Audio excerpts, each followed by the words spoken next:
Hi good morning all. Today news paper analysis చూద్దాం.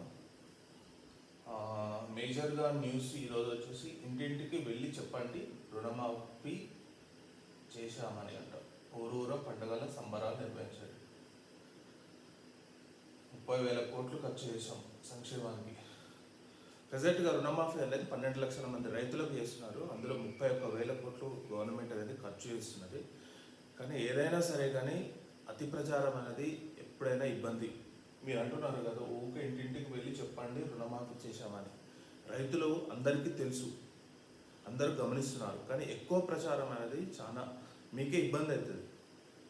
జగన్మోహన్ రెడ్డి అప్పుడు ఎలక్షన్లో, ఆంధ్రప్రదేశ్ ఎలక్షన్లో నేను 2.7 lakhs ఇచ్చాను, 2.8 లక్షల కోట్లు మీ అందరికీ ఇచ్చేసాను, అందరికీ చేశాను. ఊకే ప్రచారం చేసుకొని లాస్ట్ వచ్చేసరికి ఏమైపోయింది, ఆ ప్రజలే రివర్స్ అయిపోయారు. మీ ఇంట్లోకి వెళ్ళి ఇచ్చిరా అని అన్నారు.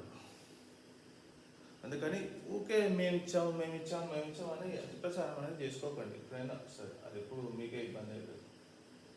ఇప్పుడు చేస్తారు మంచిది, ఇప్పుడు చేస్తారు వాళ్ళకి ఉపయోగపడుతుంది మంచిదే. కానీ ఊకే వాళ్ళకి తెలుసు మీరు ఇచ్చిరా తెలుసు, వాళ్ళు ఆ డబ్బులు వ్యవసాయానికి ఉపయోగించుకుంటారు, వాళ్ళకు అవసరానికి ఉపయోగపడతాయి. కానీ ఊకే మేము ఇచ్చినాం అంటే అది ఇప్పుడో ఒకసారి రివర్స్ కొట్టే ప్రమాదం కూడా ఉంది. కానీ లిమిటేషన్గా ప్రచారం చేసుకోండి. అతి ప్రచారం అనేది ఎప్పటికైనా ఇబ్బంది, మీకే ఇబ్బంది, ఇంకా మీ ఇష్టం. ఇంకోటి జలవనరుల పరిరక్షణపై ఏఈ. ఈ మధ్యన ఆర్టిఫిషియల్ ఇంటెలిజెన్స్ కోర్సు చాలా దూసుకుపోతుంది. ఎట్లా దూసుకుపోతుందంటే ప్రపంచ మార్కెట్లలో మొత్తం ఇప్పుడు నెంబర్ 1గా కాబోతుంది. దీనికి జలవనరులు అంటే ఇది మెయిన్ ఏమైందంటే ఎవరైనా చెరువులు, ఇది ప్రజెంట్గా ఇది తమిళనాడులో చేస్తున్నారు.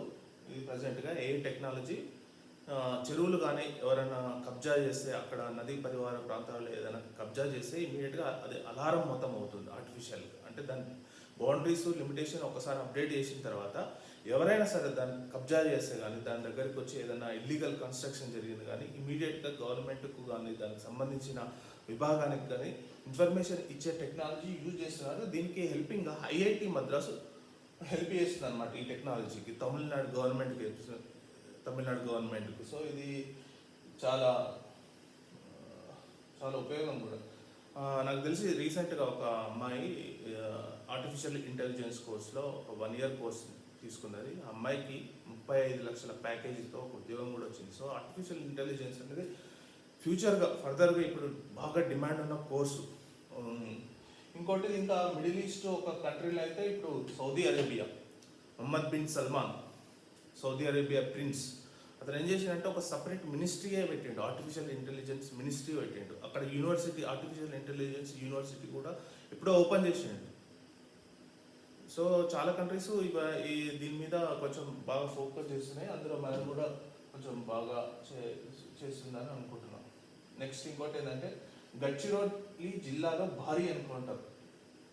ఈ మధ్యకాలంలో మావోయిస్ట్ ఎన్కౌంటర్ అనేది భయంకరంగా జరుగుతుంది. ఛత్తీస్గఢ్లో ఆల్మోస్ట్ 150 మందికి పైగా ఎన్కౌంటర్ జరిగిపోయింది. ఇప్పుడు ప్రజెంట్గా కూడా అసలు దాదాపు ఇంకా మావోయిస్ట్ పార్టీ అనేది మూసుకుంటే బెటర్. ఇంకా నాకు తెలిసి ఆ పార్టీతో పెద్దగా ఇది లేదో తెలియదు. అందరూ అనవసరంగా అమాయకమైన ఎంతమంది పాపం పిల్లలు, వాళ్ళు 25 ఏజ్ నుంచి 30 ఏజ్లో వాళ్ళు మావోయిస్ట్ పార్టీలో పోయి అసలు ఏం చేస్తున్నామో కానీ బాగా ఎన్కౌంటర్లు అయిపోతుంది. దీంట్లో ఎవరిని ఏమనలేము, దీంట్లో ఎవరిది తప్ప అనేది ఎవరిని ఏమనలేము. అటు పోలీసులది తప్పనలేమో, అటు వాళ్ళది లేవు. ఎందుకంటే అది రాజ్యాంగం ప్రకారం ఉంటుంది. నెక్స్ట్ ఇంకోటి కర్ణాటకలో ప్రైవేట్ ఉద్యోగులన్నీ కన్నడిగలకి. ఇది ఎంత భయంకరం అంటే అసలు ముఖ్యమంత్రి అండి, కర్ణాటక చీఫ్ మినిస్టర్ అసలు సిద్ధరామయ్య చాలా పెద్ద పర్సన్. కానీ కర్ణాటకలో ప్రైవేట్ ఉద్యోగాలన్నీ ఓన్లీ కన్నడిగలకే అంట. ఇప్పుడు కర్ణాటకలో ఎంతోమంది సాఫ్ట్వేర్ కంపెనీస్ ఉంటాయి, ఎన్నో బిజినెస్లు ఉంటాయి, అవన్నీ కన్నడాస్ అన్న ఓపెన్ చేసింది. మరీ అట్లా అంతా ఉండొద్దు ఎప్పుడైనా సరే. కానీ అది తీసేసిందిలే. కానీ రాహుల్ గాంధీ అసలు దీని మీద రియాక్ట్ కావాలి. అసలు రాహుల్ గాంధీ రియాక్ట్ కావాలి, కానీ రాహుల్ గాంధీ రియాక్ట్ కావాలి. ఓన్లీ కన్నడిగల ప్రైవేట్ ఉద్యోగాలు అనేది 100% కన్నడిగల ఉద్యోగాలు అనేది ఎంతో దారుణం తెలుసు అసలు. ఎంతోమంది ఈ వేరే వాళ్ళు ఉంటారు. ఇప్పుడు చాలా ఇండియా మొత్తం ఇండియా అంటే అసలు భారతదేశం అనేది ఒక రాష్ట్రాల సమూహం. అందులో మనం భారతదేశంలో ఉన్నామన్న సోయి లేకుండా ఓన్లీ ఈ ఉద్యోగాలన్నీ కర్ణాటకలకే అంటే వాళ్ళకి ఇవ్వద్దని కాదు, కానీ అట్లా రిస్ట్రిక్షన్ పెట్టడం కానీ కాన్స్టిట్యూషన్ కూడా ఎలో చేయరు. ఎవరైనా కోర్టులో కేసు వేస్తే మామూలుగా ఉండదు, ఘోరంగా వ్యాఖ్యలు చేస్తారు సుప్రీంకోర్టు ఇట్లాంటి జీవోలు కానీ ఇవి కానీ పాస్ చేస్తాయి. నెక్స్ట్ యూపీ భాజపాలో కలకలం అంట, నడ్డాతో డిప్యూటీ సీఎం మౌర్య భేటీ. యాక్చువల్ ఏంటంటే యూపీ సీఎం యోగి ఆదిత్యనాథ్ను బీజేపీ మార్చాలని ట్రై చేస్తున్నది, కానీ ఆర్ఎస్ఎస్ మాత్రం ఖచ్చితంగా యోగి మాత్రమే ఉండాలని అక్కడ ఈ బీజేపీకి ఆర్ఎస్ఎస్ కొంచెం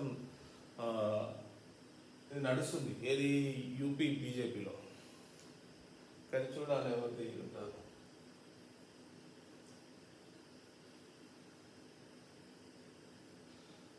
ఇంకా బిజినెస్ న్యూస్లోకి వస్తే సనాఫీ సనాఫీ అనేది ఫ్రెంచ్ ఫార్మాస్యూటికల్ కంపెనీ. ఇది ఈ మధ్యన నిన్ననే గ్లోబల్ ఎక్స్పాన్షన్ సెంటర్ అంటే గ్లోబల్ ఒక ఎక్స్పాన్షన్ సెంటర్ మన హైదరాబాద్లో ఓపెన్ చేసినది. చాలా ఒక 3,500 3,600 ఎంప్లాయ్మెంట్ కూడా ఇస్తున్నది సనాఫీ కంపెనీ. చాలా మంచి company, is a French company. And Novartis also already open అయింది, మన హెడ్ క్వార్టర్ కూడా ఇప్పుడు హైదరాబాద్లో ఉంది. సో ఫార్మాస్యూటికల్ కంపెనీస్ నోవాటిస్ కానీ సనాఫీ కానీ చాలా కంపెనీస్ గ్లోబల్ సెంటర్, ఇవి MNC companies, multinational companies global centre హైదరాబాద్లో పెట్టడం అనేది ఫార్మా కంపెనీకి చాలా హెల్ప్ అవుతుంది, బాగా డెవలప్ కూడా అవుతుంది. ఎందుకంటే ఫార్మా ఇప్పుడు ఐటీ సెక్టర్ తర్వాత నెక్స్ట్ ఉండేది ఫార్మానే. ఇప్పుడు ఐటీ సెక్టర్ 3 లక్షల కోట్లు ఎక్స్పోజర్ ఉంది, ఎక్స్పోర్ట్ చేస్తున్నాం 3 lakhs crores ఏమో. సో నెక్స్ట్ అంత మొత్తంలో ఫార్మా మార్కెట్ కూడా గ్రోత్ అవుతుంది. సో గవర్నమెంట్ కూడా దానికి బాగా ఉత్తమిస్తుంది. Sridhar Babu హెట్టి and industries minister వెళ్ళి ఆ సెంటర్ను ఓపెన్ కూడా చేశాడు. సో నేను కూడా త్వరలో విజిట్ కాబోతున్నా సనాఫీ గ్లోబల్ ఎక్స్పాండింగ్ సెంటర్కు. So already UK Novartis company కూడా ఆల్రెడీ మన సెంటర్లో ఉన్నది. సో ఇంకా ఫార్మాస్యూటికల్ కంపెనీస్ గ్లోబల్ సెంటర్ హైదరాబాద్లో పెట్టడం అనేది చాలా గ్రేట్. ఇంకోటి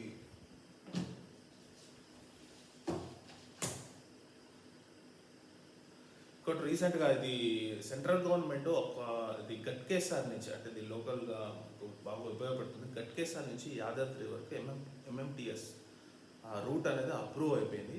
ఇప్పుడు ఓన్లీ భూమి సేకరణ మాత్రమే ఉంది. అది గవర్నమెంట్, అది భువనగిరి, అది నాకు తెలిసి ఆర్డీఓకి ఇచ్చి భూసేకరణ కూడా అయింది. సో ఎప్పటి నుంచో ఆ ప్రజలు అక్కడ ఉన్న పీపుల్ ఎప్పటి నుంచో చాలామంది, వాళ్ళే కాదు, మనకు యాదాద్రి పోవడానికి కరెక్ట్ ఒక రూట్ అనేది ప్రజెంట్గా ఓన్లీ ఆ రూట్ ఉంది, కానీ ఒక ఎంఎంటీఎస్ వాడడం అనేది ఇంకా ఉపయోగపడుతుంది. నాకు తెలిసి మెట్రో కూడా ఇంకా ఆ రూట్లో ఇంకా వేస్తే చాలామందికి హెల్ప్ అవుతుంది అనేసి.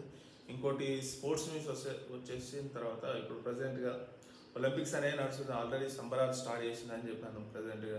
కానీ ఎప్పుడైనా సరే నాకు ఒలింపిక్స్ అనేది 2000 నుంచి నేను ఫాలో అవుతున్నా. 2000లో సిడ్నీ ఒలింపిక్స్, అప్పుడు మనకు వచ్చిన గోల్ ఒకటి అంటే వెయిట్ లిఫ్టర్ ఉండే కర్ణం మల్లేశ్వరి అనుకుంటా, సబ్జెక్టు కరెక్షన్, కర్ణం మల్లేశ్వరి. ఇది ఒక్కటే సింగల్ ఒక పథకం వచ్చింది అప్పుడు 2000. సో ఇప్పుడు ఇంప్రూవ్ అవుతుంది. ఇప్పుడు లాస్ట్ టైం వచ్చేసరికి 7 or 8 వచ్చినాయి, ఈసారి కూడా ఎక్కువ రావాలి. సో ఎప్పుడైనా సరే ఒలింపిక్స్ గుర్తొచ్చేసరికి నాకు 2 ప్లేయర్స్ బాగా మైండ్లో ఉంటారు. ఒకరు మైకల్ ఫిలిప్స్ స్విమ్మింగ్లో 23 పథకాలు అంటే చూడండి ఎన్ని, అందులో 17 or 18 గోల్డ్ మెడల్స్ ఉన్నాయి. ఇంకా మిగతా మొత్తం 23 పథకాలు ఒక్క ప్లేయర్ సాధించడం అంటే మైకల్ ఫిలిప్స్ ఇప్పటికీ all time great legend. Next వచ్చేసి ఉసేన్ బోల్ట్ 100 meters ఎప్పుడైనా ఒలింపిక్స్ అనేది తలమానికంగా, ఒలింపిక్స్కి వచ్చే ప్రతి ఒక్కరు చూసేది ఏంటంటే 100 meters కంపల్సరీ చూస్తారు. ఉసేన్ బోల్ట్ 3 times చేసినాడు. లాస్ట్ టైం పార్టిసిపేట్ కాలే, ఒక ఇటలీ ప్లేయర్ గెలిచిండు లాస్ట్ టైం 100 meters. సో ఈసారి కూడా 100 meters చాలా బాగుంటుంది. మన ఇండియాలో మనం ఎక్స్పెక్ట్ చేసింది ఏంటంటే మామూలుగా పీవీ సింధు బ్యాడ్మింటన్ ఒకటి, ఇంకా కొన్ని గేమ్స్లో కొన్ని విభాగాలలో కొంచెం ఎక్స్పెక్ట్ చేయొచ్చు. సో ఇది స్పోర్ట్స్ న్యూస్ వచ్చేసరికి. And thank you news analysis close చేస్తున్నాను. Thank you very much.